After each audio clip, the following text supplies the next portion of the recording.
buckle up, because it's gonna be a long ride. it's gonna be a wild ride. Nobody cares, but we're gonna tell you anyways. This is Popcorn Chats. What's up, everyone? Welcome back to Popcorn Chats. I'm Katie. And I'm MICHAE. And this week we are covering a new film, another almost 3 hour long film. I can't with the 3 hours. It's It's literally pushing me off the edge. Yeah. Like, I have a pinky left on the edge. And one more 3 hour movie is just gonna send me flailing into the abyss. I can't. Dude, that's what I'm saying. Oh, we can get into it. Mm-hmm. Anyways, we're talking about House of Gucci with MICHAE'S man and woman, Mm-hmm. Lady Gaga and Adam Driver, and directed by Ridley Scott. Mm-hmm. And we've been highly, highly, highly anticipating this film for a few months now. Yes, that is a fact. Did we both get a fucking... She tagged us in something. We both got an Instagram notification at the same time. Oh, November, you were good to me. Which picture is it? Is it one from Halloween? Oh, the balls. I'm living. Okay, but I can't like it yet because I would be the first person to like it, so I'm gonna wait. I'll go back later. Anyways, yes, we've been I do highly anticipating. What? I do need my notes. They're on here. We've been highly anticipating this film for a few months now, and we saw it not together. Unfortunately, our plans were to see it together, and then Katie had a little oopsie moment. My bad. I didn't think this was going to be a 3 hour long movie, but my fucking bad for assuming that movies are 2 hours. Well, and I saw it and I calculated it, and it didn't come out till 1 o'clock in my brain. I was thinking like you would have like 45 minutes. No. I was thinking you were gonna have time. I was like 2 hours and 15 minutes max, and then I'll just like rush on to work. But then the night before, I was having anxiety, and I looked it up, and I was like, fuck me. It's literally, of course, almost 3 hours long.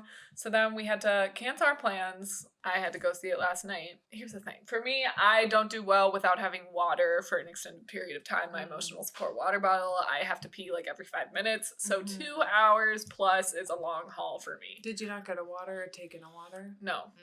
They had free sodas at the matinee. Oh, So I got a free soda. I know. I really wanted to go to the matinee too because it was 10 million times cheaper. Dorian. My parents are there right now. Oh, actually, their movie's at 5, and they're getting like dinner and everything. And I'm like, oh, that is my ideal night. I used to love when they had the restaurant and you could go in and order from the menu. Like, yes, it's pricey, but the food was 1, good, and 2, just such an experience. Yeah. So one time I got food during the San Andreas movie with The Rock.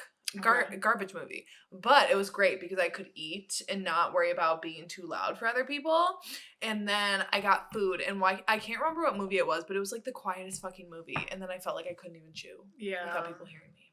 But that's besides the point. So they don't have the restaurant open there anymore? I don't think so. I think you can only order from like the counter. But yeah, that is a long time if you don't have anything to eat or drink.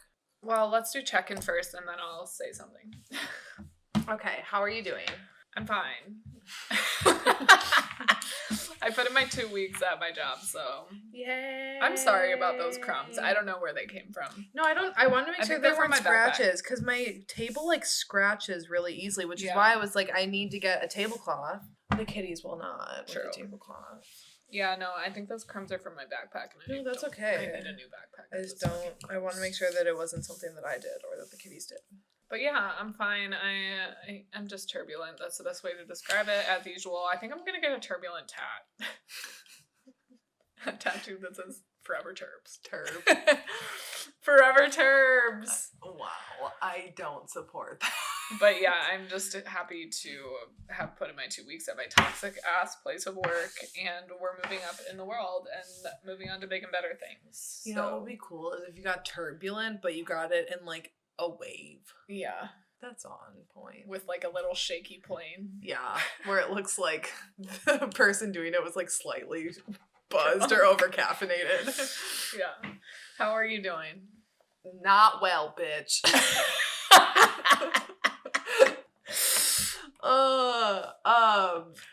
Share. Tell us. No, I was trying to think of this sound because it was on TikTok that someone was like, how have they never done this before? And I don't remember like what the first part of the sound was, but then it's cutting in with Dorinda from Real Housewives of New York. Not well, bitch. It's like, thank you. I feel seen. I don't know. I'm just having a lot of mental breakdowns. I was very anxious traveling for Thanksgiving. I literally don't know why, but for no reason I was like anxious. And then I was like panic texting Katie, being like, can you close my blinds? I don't know why that was like sending me into a spiral when we were just trying to eat, when I was trying to eat a fucking dinner roll. But it was. And I'm just sad. And I don't like anything in my life except for my cats and Katie. So that's a pretty short list. Yeah, I'm sorry. That's okay. I think also the fact that the sun is just peacing out at 4 is not helping anyone. No, it's not helping. And like, yeah. Let's pause. No. Just give me a second. Why? It is so funny. I don't know. But if you can't laugh, then you'll cry. Or you'll do both. Okay. Reminder, be a bad bitch.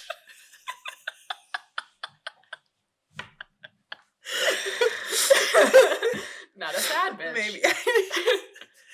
That patch worked onto my clothing. Okay. I don't have notes. Wow. Okay. Quiet on the set. Quiet on the set, kitties. I was gonna break my silence about something. Okay, you go ahead. I kind of have a crush on Adam Driver now. I mean, okay, no, I wouldn't go that far, but I would just like to say I found him attractive and he was my stand-up star in this film. Oh my god. Okay, I can't wait to get into that. I can't wait to unpack that statement. Because I also saw a TikTok of someone and she's like, I would like to formally apologize to all the Adam Driver simps. And she was like, I made fun of you. I ridiculed you. And I didn't get it. And then I saw this. And I understand. And I'm like, thank you. I do feel that sentiment. Not that I need a validation from anyone else on my love for him. I've been on this island for a long time. And it's been a lonely journey. But now people are seeing the light. Yeah. So thank you. I'm sorry it took that long for people to hop on board. I mean, I never denied that he was talented, but I think... No, but you did. You did not like him in Marriage Story. Yeah, well, I think I don't like it when actors just raise their voice a lot and then people are like, they're brilliant. Like, I don't think that that's his best role. I really like him in Black Klansman. And I think the reason why I liked him so much in this role too is because the character is so multifaceted, but on the surface level, very monofaceted. I don't know if that's the right way to say that, but like he was just this very quiet, submissive, seemingly person. I just thought he thrived in this role. Like this was a perfect casting for him. Plus the style, babe. Like the fashion, get the fuck out. He was working it. He was. In every shot. The hair. I loved the hair evolution. Especially the first and last scene. I'm getting way ahead. But with his like subtle bleach gray. Ooh. Yeah. I loved the beginning starting there and then the return to that at the end. Yes. And I loved his short hair too.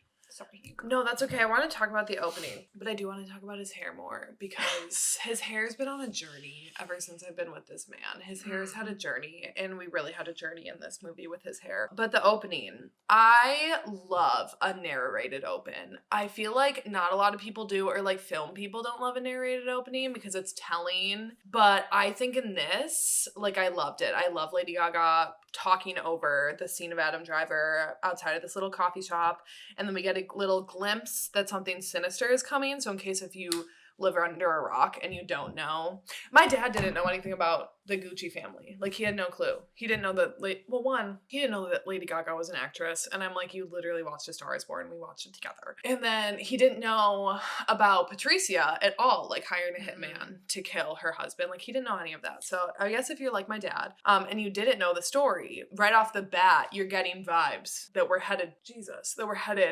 to a bad place. Yeah. Which I liked. And then so much happens, and also it's a long ass fucking movie, so that when you return to that, you're like, oh shit, I kind of know what's coming. Plus, like, we had that little scene with Lady Gaga and the two hitmen, and she's like, who does what? Yeah. I loved that scene with the hitman. And Salma Hayek was such a surprise. I didn't know she was in this. I know, and her character was very interesting to me. Yeah. And I guess that was that true? Like, I don't know. It was? Mm-hmm. That she, like... It was her psychiatrist, or, like, psychic that she had, like, and then that she tried to pin it on and say that was, like... Oh, Pina. Yeah, I don't know if, like, if the name... Although I assume so, because actually at the end of the movie it said, like, Pina's sentence. So, yeah, I guess that was her real name. She said that she was the one who, like, gave her the idea. When, like, very clearly we're watching it, and it's like, I don't think she did that, but... Patricia, you have your own... Like, I know a guy. Mm-hmm. Which that's not giving you the idea. That's just giving you the name of the person to fulfill your idea. Yeah. Or to act out your idea. Yeah. It's like she was looking for that extra validation. Mm-hmm. Anyways, before we jump in, I guess we probably should do standout star, standout scene. That was kind of my only, like, opening note. Yeah, I would say Adam Driver was my standout star, Mauricio. Mm-hmm. Just because, like, you're kind of along for the ride and thinking, like, oh, he's being manipulated and used by Patricia and, like, his whole family. Like, he's just kind of a pawn. But then, I don't know. Like, we're so focused on everyone else and kind of the game surrounding him that we don't really realize the moment that he sinks into the game and starts playing for himself. Because I was somewhat blindsided, like, at the ski trip when he was, like, just being so cold to Lady Gaga, and I was like, oh shit, some stuff has changed, and I felt just as blindsided as she did. And I think that is a testament to her acting and his acting, and really I just felt very immersed in the story at that point, which was important because, once again, 2 hours and 35 minutes is a long fucking time, and I need to be intrigued. So, moving forward, Hollywood, you get 2 hours. You get 120 minutes, unless if you are the last movie in, like, a franchise and you're, like, wrapping up years worth of storylines, then you get 2.5. If you, I don't want to see another movie over 2 hours.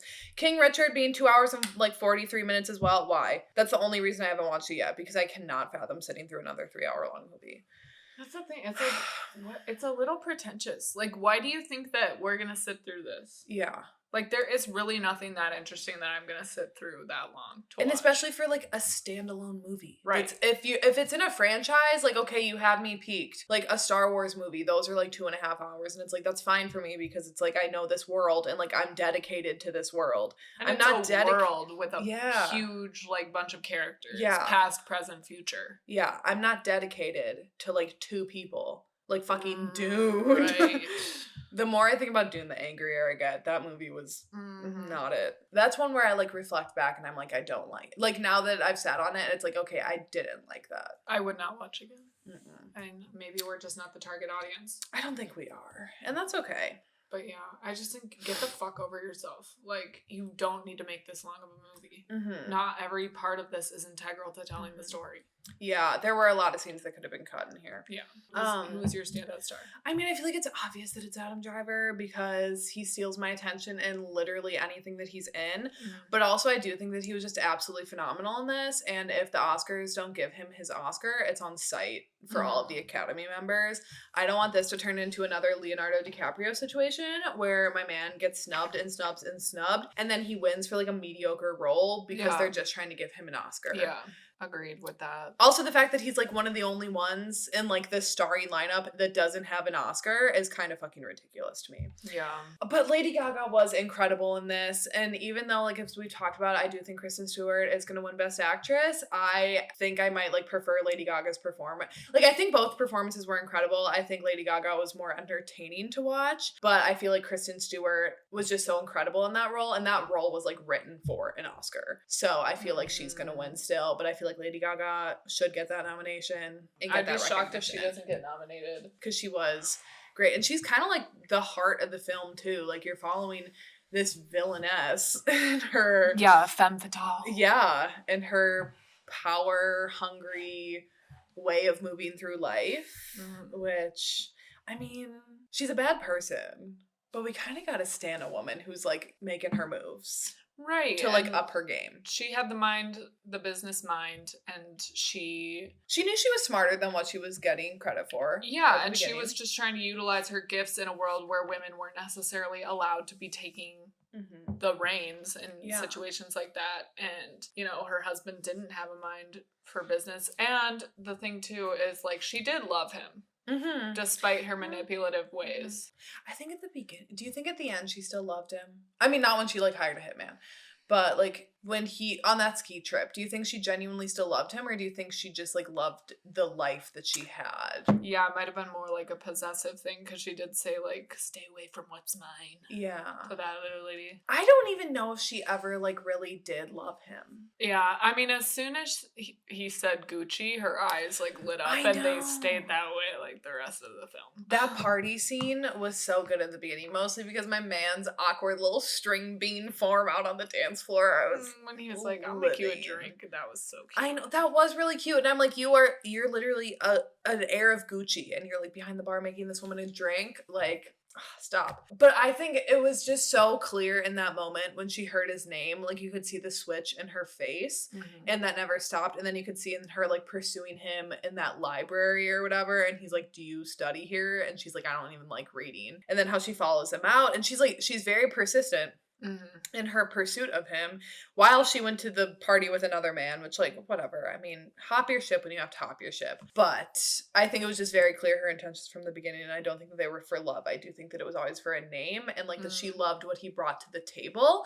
And I do think she probably cared about him, but I don't think she like ever truly loved him. Interesting. Yeah, I don't know. Maybe she just had me fooled. I'm the more gullible of the two of us, so that would make sense. I was totally with you on that. Like at the party scene, I was like, oh, she for sure just wants to get her hooks in him and everything. And like when the dad was like, women like her just want, your money.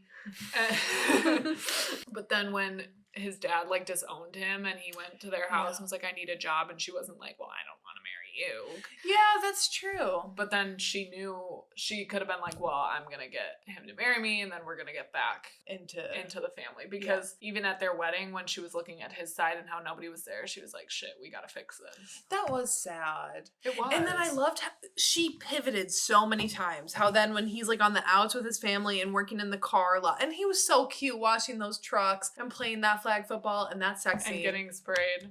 Phenomenal. When him and that guy were spraying each other, that was so cute. That was really cute. She's like, money to Gucci, you needed it immediately in accounting. That was so cute. Like, I loved like, that. Jogging away, and they're all like, yeah, get it, bye. And you could just tell, like, that he had such a lightness about him and that he was so genuinely happy there. So then to see him when he was, like, back in the family business and, like, that light was just snuffed out again, it's like, if you really, truly loved him, then you wouldn't do that to him. True. She pivoted so many times with him. He's on the outs with his family. They get married and she's like, they're family. You need to like reconcile. So they reconcile. And then they are realizing that like some of the family members are tanking this. And then she's like, you have to do what's best for the business. Yeah. So cut off the family again. And then when it's, what's his face? The cousin, she's like, he's family. We got to like reconcile with him, but also for the business. Like she's just back and forth. She's only doing whatever works for her in the moment and is beneficial for her in the moment, which again, kind of have to applaud, but also not a good way to like move about life. Like you can't treat people like chess pieces. And he's so easily manipulated too. Like, how does he not realize? But it's kind of like, I think he wants it too. Like, it's not like he's just satisfied with this simple life and, oh, we live in the countryside. Like, no, he, especially like when he becomes the CEO and he's like buying all these frivolous things like a fucking dumbass and runs Gucci into the ground, he likes the lifestyle too, you know? It's not like he was like, all I wanted was you, Patrizia. I just wanted you in a humble life. Like, no. He wanted it too. Right. He wanted to be this high roller, big and bad. Yeah. They're both like interesting. Not necessarily very likable people when you think about it. Like even at the end, like some of the ways that he was like treating Lady Gaga's character. Yeah. Like it was like cold dumping. Yeah, it was. And when you're looking at that and you're like, oh shit, like that's kind of shady. That's kind of rude. But then it's like, well, who's really the bad person here? Because one hired a divorce attorney and one hired a hitman. So I think it's pretty obvious who the better person was. But I think it was just interesting that neither of them, like I didn't come away thinking that either of them were like likable people. They kind of got too caught up in the game and they had too many, like they made one too many maneuvers and got themselves fucked over. And like I was so mad at Maurizio when he was too cowardly to like go break up with her himself. And I was like, you're still the same fucking coward that you've always been. Like, you were too scared to ask her on a date. Like, he's still that guy, you know, but he's just, like, playing this high-rolling CEO of Gucci. And when he was scared to, like, enter the room with his uncle and cousin. I loved that detail. That was so good. That was a very good detail. Yeah. I appreciated that. And then when he, like, fully steps in and it's, like, that final, like, through the family. Yeah. So good. Yeah. And then at that dinner, those people were so fucking shady. The business partners all sitting around and being like, you better eat your lunch because we're about to fire this man. Like, in another language right in front of him. And they're eating the family cows. Yeah. Oof, that was good too. Ridley Scott, I would like to say thank you just for Adam Driver's whole deal in this movie because we got to see some more smiles. We don't get to see a lot of smiles out of this man. He plays a lot of serious roles, so I like seeing him in some of the more lighthearted moments. I loved the early stages of their relationship, like when she pulled him into the bathtub. Yeah, see, that's what I mean. Like, I think they did genuinely enjoy each other, at least. I think he always loved her, or like I think he loved her from the bat, and I think too that he was like looking for love because his father like obviously loved him, but he was lacking like a mother in his life, and I don't think that his father was like particularly the warmest man towards him. So I think that when Lady Gaga's character comes around and she like shows him some affection, that's like really like special to him. And I do think that he loved her. I think he fell out of love with her at the end, and I think that maybe she didn't love him maybe ever, but that she did grow to like very much care about him, especially when you're talking about like that bathtub moment.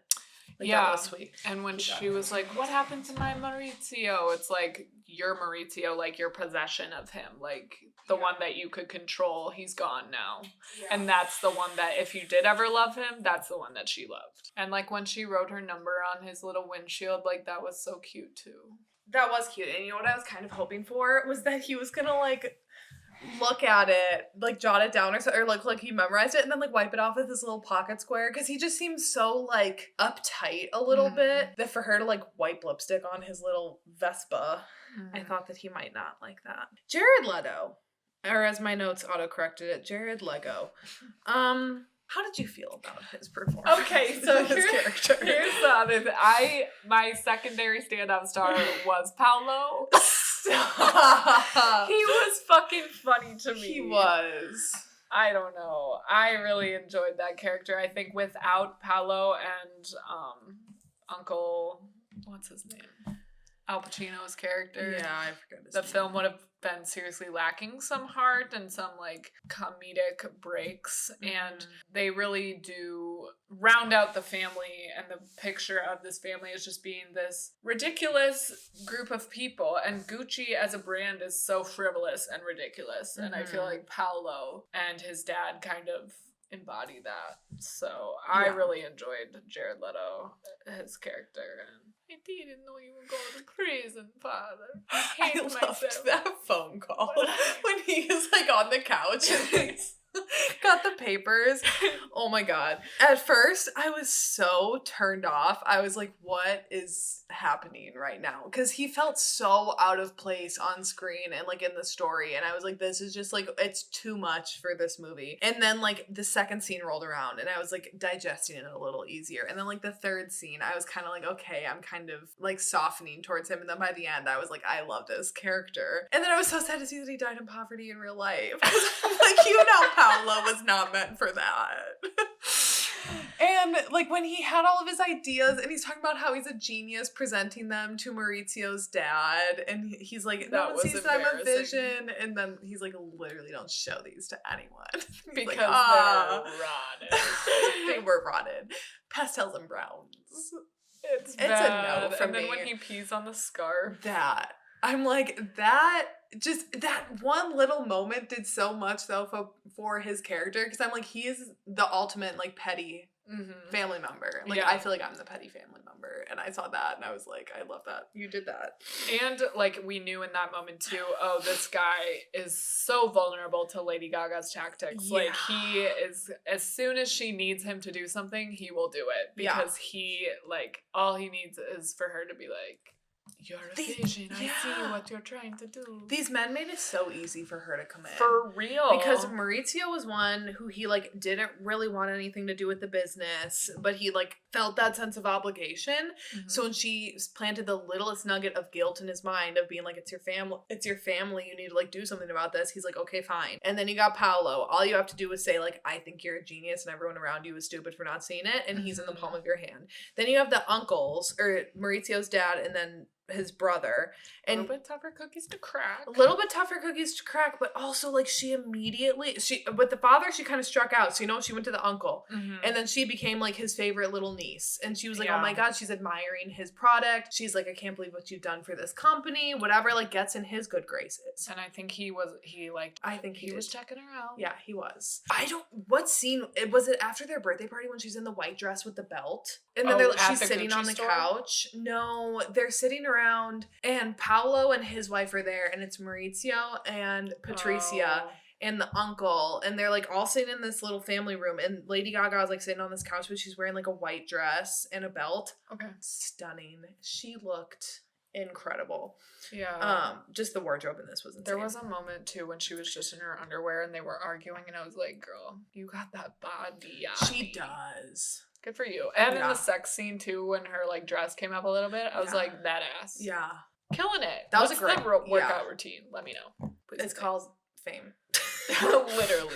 Like, those men made it very easy to be turned against each other. Yeah. And she knew exactly the right buttons to push with each one of them. Like, she's a very smart woman. An evil woman, but a smart woman. Yeah, and she was like, Alessandra, like, we're gonna name her Alessandra to, like, get the dad to kind of reconcile with the son. And then he leaves everything to them, but then he forgets to sign it. And then we had that little nugget at the beginning where she's forging her dad's signature, so she knows how to do that. Also, I loved when then the police showed up and he and Adam Driver, like, went away on his little Vespa, how he was just like, I'm not even calling my wife. He's like, I'm just dipping. And I was like, yeah, honestly. Yeah. There's really no other way to do it, like, back then. Right. Because, like, they didn't have cell phones.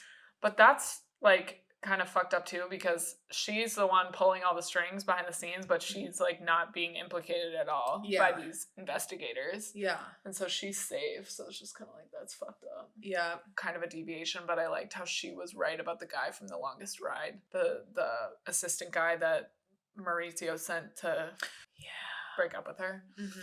And he was like, she was right about you. I was like, I needed that as a viewer because I needed you to know that you were fucked and wrong. Yep. Fine with you not being in love with her anymore, but I need you to know that you were wrong. And that was a satisfying moment for me. Yeah. And then when he, like, threw the plate down, I was like, you destroyed the family, and now no one named Gucci is a part of Gucci. I know. Because you don't know how to do business. Yeah. And she was trying to get there for the both of you, and then you were like, no, just me. And he was never really, like, business-minded anyways. No. And, like, he never wanted to be. So then when he got in this position, then I think he loved the lifestyle so much that then he was like, well, the business comes with it and I have to maintain that. Right. But he didn't actually know what he was doing. No. And when he pulls up with that car and he's like, don't ask. It's like, yeah, because you don't even know what the fuck you're doing, dumbass. Like, you don't even know where that money came from. Yeah. I also love that his girlfriend looks so much like his wife in real life. I'm like, did you look at your wife and then be like, find someone who just, like, looks like her? I liked her. Was her name Paula? Was it Paula? I don't know, but no, because I doubt it was Paolo and Paula. Or was it, like, Bianca or something? Because I loved when Lady Gaga hugged her and was like, get out. Please escort her out of my house. I mean, I can't say if I was in her position, I wouldn't do the same. I mean, I probably wouldn't hug her, but I think I would be like, okay, so, like, this is mine again. That's wild. I did like that it spanned a lot of time because then we could watch Adam Driver, like, fall in and out of love with her, and, like, we saw that progression of their relationship. Like, I do think if we wouldn't have had it from the very beginning, we wouldn't have gotten a good sense of, like, who Patricia really is, and we also wouldn't have understood, like, why he was with her in the first place. Yeah, he goes through, like, the most change, whereas everybody else kind of stays the same. Like, he genuinely doesn't care about money or this lifestyle, but then he gets a little taste of it. Like, how he's talking about the cake at the beginning. He's like, you get a little taste and then you want a little bit. It's like, that's what happens to him right under our noses. And we think that he's like, I'll have to watch the film again and kind of like pick out the moment where he kind of turns and is like fully in the game for himself and not just doing what Patricia tells him to do. Yeah, once he was in, there was no going back. Right. I also liked that his hair symbolized like where he was at in his life, how it was like longer in the beginning and it's like long right up until he's like kind of sucked into that lifestyle and like fall into business mode, and then it's shorter for a while, and then right at the end there, like when he's having that meeting and he's like really tanking, that then his hair gets a little longer, and then at the very end scene when he's like completely out, that then his hair is like back to its original state. I don't know if that was on purpose or if that was just like the evolution of his hair, like the real guy's hair in real life. But I did like that we started and ended, not even just like in the opening or in that assassination sequence, but like the very beginning of their relationship, that it like started and ended at the same point when he's like out of the business. Yes. Did you know much about the story before the movie? No, I didn't. I knew that like him and Versace were both assassinated, but that's literally all I knew.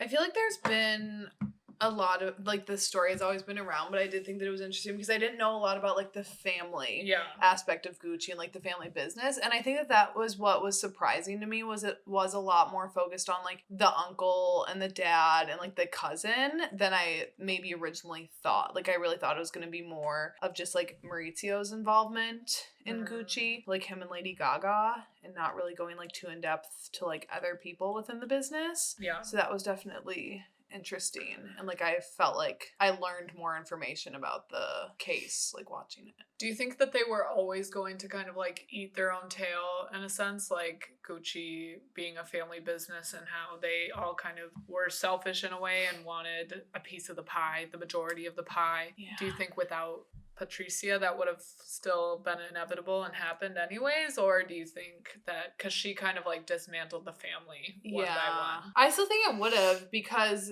Maurizio probably would have never gone back to being involved with them. He probably would have just been a lawyer, and then his dad would have died, and either he would have gotten his shares, and I think he maybe would have like sold them, and then it would have been up to the uncle and Paolo, and you know the uncle was like close to dying, and also the fact that he wanted to take Gucci in like a different direction than and like put it in malls and shit.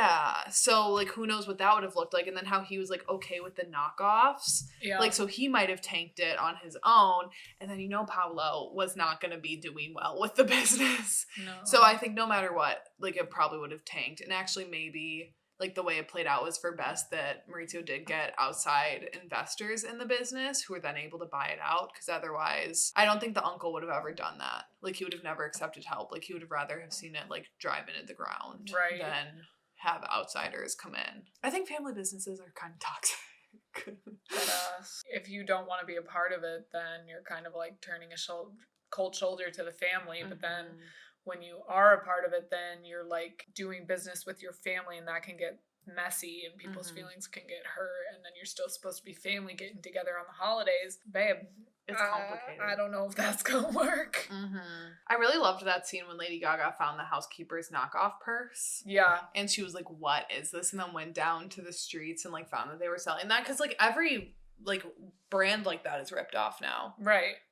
Like there are tons of knockoffs. And I do kind of agree with the uncle's point of like, well, you gotta make it somewhat accessible so that the brand is like attainable to a degree. But you like, there was also a moment when they were like, you dream of being rich enough to like own this bag. Spoiler alert, you never will be. Like maybe you'll be wealthy enough to own a knockoff version of it. Well, because when you think about it, those like high-end luxury brands that no one can actually afford, like they don't have any public interest in them except when you see a celebrity wearing it on the red carpet or something. But like a Gucci or a Coach or Versace, like when you see people being able to attain a piece of that, or even like Dior, you know, you gotta let the people have something, and the masses will flock and they will spend their money, but you gotta make it like a little accessible to them. So I did get both of their point of views in that moment, because I got Lady Gaga being like, we don't want to cheapen the brand, but I got the uncle's point of view of, I should have remembered his name because it's just the uncle. It was like Adino or something. I could look it up, but it's like you got to be able to balance that. Why does it just say Al Pacino? Okay, I tried. Aldo. Uncle Aldo. I got both of their points of view. What was your favorite look? Well, that one of Lady Gaga on the white dress. Mhm. I loved that. But like Adam Driver, oh. I did kind of love the white snowsuit. I was gonna say I loved everybody's ski looks, and I loved Yeah. when Patricia came out in the all red while everybody else was white. Yes. It was a very good foreshadowing of like this one's out for blood. Yeah. And the hat, the like fur round hat. And I did also really like her funeral look for his dad's funeral. And then there was one Adam Driver look, and I forget kind of when it was, but it was like very like 70s look with the pants, the loose fit pants, and then his little glasses and it was like I forget what part. He had short hair during it, but that was a horrible description, but I loved that look. I also loved him in the mechanic's jumpsuit too. Like that looked hot on him too. Did the sex scene live up to your expectations? I know you were highly anticipating that. Yeah, because everyone was talking about it. And it was great. It was great. They really did go for it. They did. So good for them. Yeah. Also, the music was another standout thing for me. Yeah. There were some really good bops. Yeah. And just perfectly timed with the story. They fit so well. Heart of Glass was great. We got Sweet Dreams at the club. That was fun.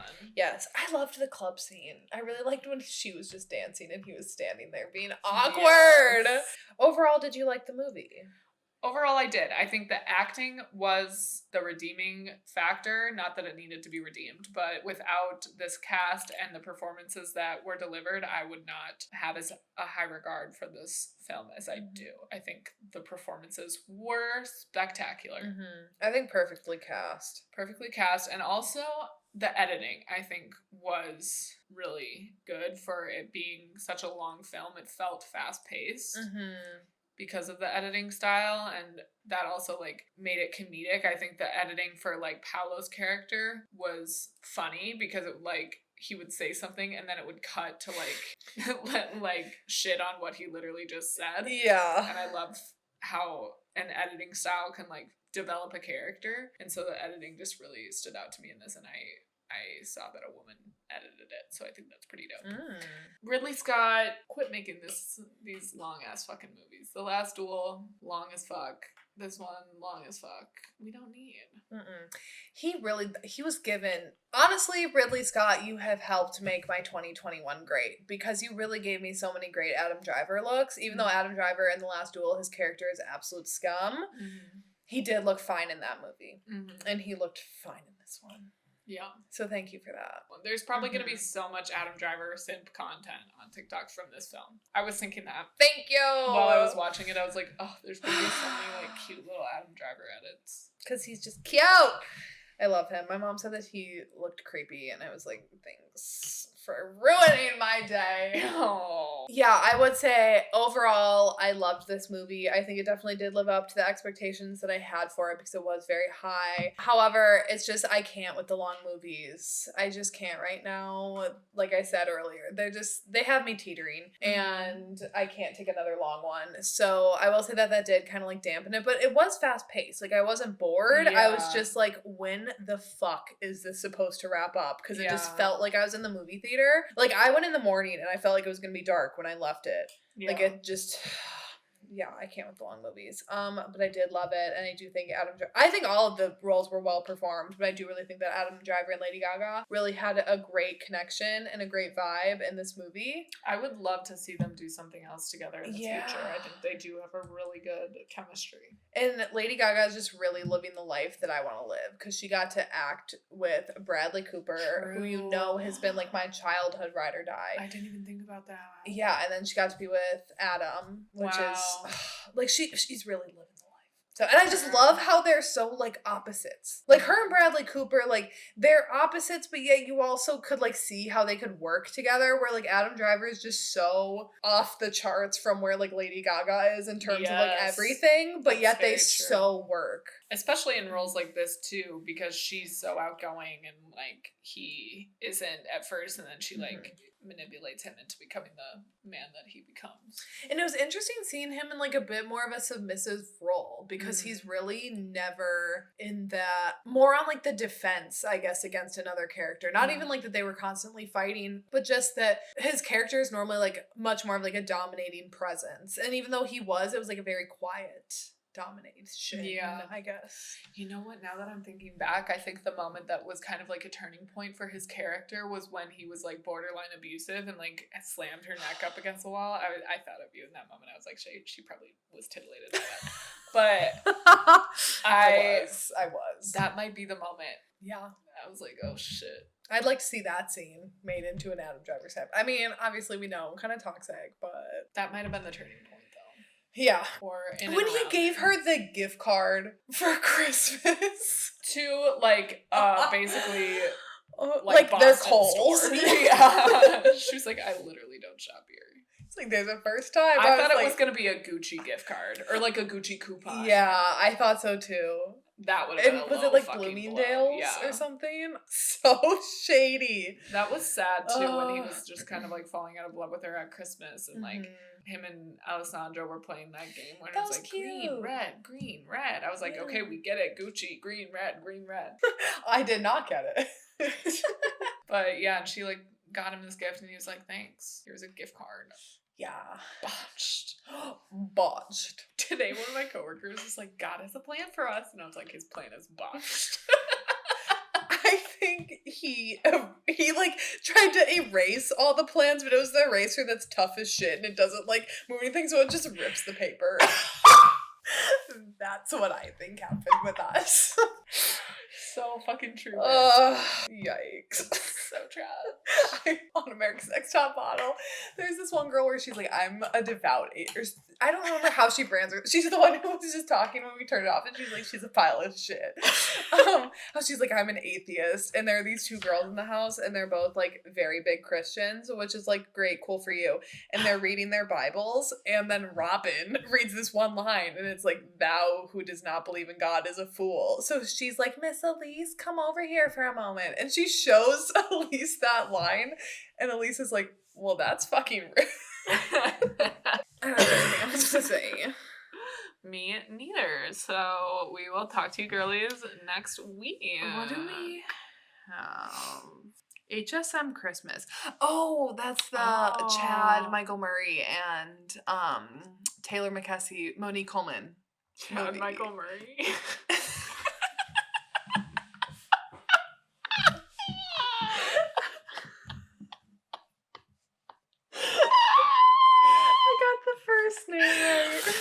Chad and Taylor reunite and Corbin Blue and Monique Coleman are doing Christmas movies, so we'll be covering that probably next time. Yeah, what even is that movie called? Like a dance reunion or something. Corbin Blue. A Christmas dance reunion. How can we watch this? Cute. Happy holidays. We hope you had a great Thanksgiving and we hope you stay safe and avoid the Omicron variant.